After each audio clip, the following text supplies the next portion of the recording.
ห่วงอ่องหายมันอาจบอกกล่าว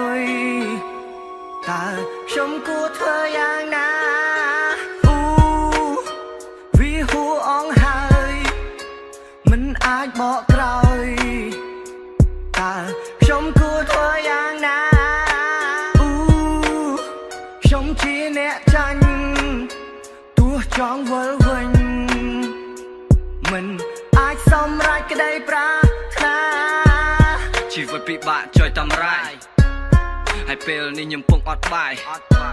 ខ្ញុំមានជីវិតដូចជាអ្នកស្លាប់អតីតកាលវាធ្វើឲ្យខ្ញុំនេះឈឺចាប់លើកដៃបន់មេឃហើយខ្ញុំសួរព្រះថា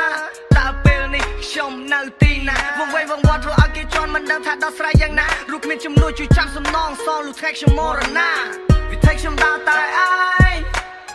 ឬសែនចំបៃគ្មានអ្នកជួយឬនៅរត់ថ្ងៃអត់ទុកព្រួយព្រោះបំណងចង់ចាប់ក្តីប្រាថ្នា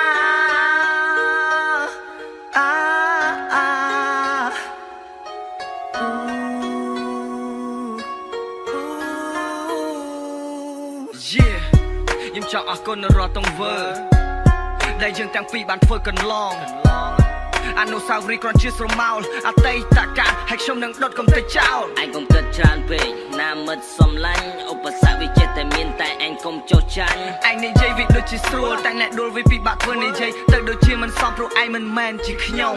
ដឹងថាវានៅឆ្ងាយហើយខ្ញុំកំពុងតែខំនៅរាល់ទង្វើដែលខ្ញុំបានធ្វើវាសុទ្ធតែជាការបន្លំខ្ញុំជួបតែអ្នកបោកប្រាស់ហើយសុទ្ធតែឆ្លៀតឱកាសយកពេលវេលាខ្ញុំមកលេងសើចខ្ញុំពិតជាខ្មាស់គេខ្លាំងណាស់នេះជាមេរៀនជីវិតឯងរៀនគិតនងទៀននៅលើវិថីដ៏វែងអនឡាញមានឧបសគ្គជាច្រើនទៀតប៉ុន្តែឯងមានអ្នកនៅពីក្រោយចាំជួយនៅពេលឯងដួលចុះឯងស្មានថាខ្ញុំនេះស្រួលបើខ្ញុំមិនដែលខំប្រឹងសំខាន់យើងដើរទៅមុខទោះមានរឿងវ័យក៏ដោយកាប់មកចិត្តទៀតតែមកចាន់កុំឲ្យមានពាក្យស្ដាយក្រោយអ្វីដែលខុសឲ្យវាទៅចុះកុំឲ្យតែខំដងទៀតបើគេស្ដីឲ្យវាសុំមកឲ្យព្រោះឯងជាមនុស្សចោលមកសៀតអូខេខ្ញុំព្រមទទួលថាខ្ញុំជាជនចោលមកសៀតខ្ញុំនេះបាត់បង់អស់ហើយតែខ្ញុំត្រូវបាត់បង់អ្វីទៀតអ្វីដែលខ្ញុំធ្វើខុសខ្ញុំខំកែរួចអស់ហើយប៉ុន្តែផ្ទុយទៅវិញគឺគ្មានអ្នកណាត្រូវកាកខ្ញុំឡើយតែខ្ញុំគួរធ្វើយ៉ាងណាតែជាកំហុសអ្នកណាវាជាកំហុសខ្លួនឯងឬមួយមកពីគ្រួសារឬមួយវាយឺតពេលសម្រាប់មនុស្សដែលចង់កែប្រែឱកាសតែមួយដងទៀតឬក៏ខ្ញុំមិនអាចដែរ